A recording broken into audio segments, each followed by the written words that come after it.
This is Sophie Heller, and this is an ACT English pronouns question. We see here we have an underlined pronoun, this who. So when we have a pronouns question, we want to look back at who the antecedent, so the subject that comes before this who, which is being used to replace the subject, is. So that way we can know if it's applying correctly. So if we look at the sentence, it says, they have angered American fishermen who, while simply minding their own business, were crowded by the Vietnamese moving in to establish fishing areas. So this who we see is referring back to this American fisherman. This is our antecedent. So we want to make sure we're choosing something that agrees. So if we look at our answer choices, let's go down to this which. Which is not going to be good because American fishermen, these are people, and we never use which for people. We use which for objects. So which is not going to be good. We want a who or something like that here.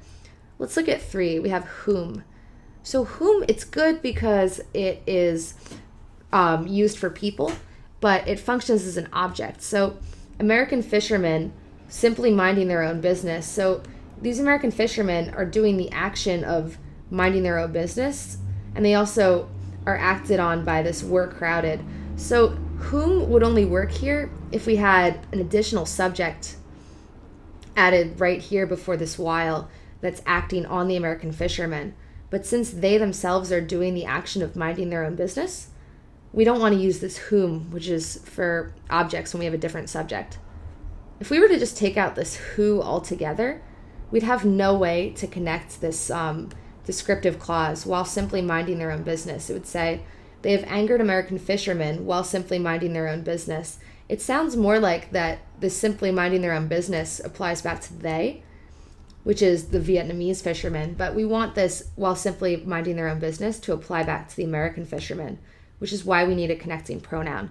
So having no pronoun doesn't work either. We see what we had before this who that we can kind of see right now.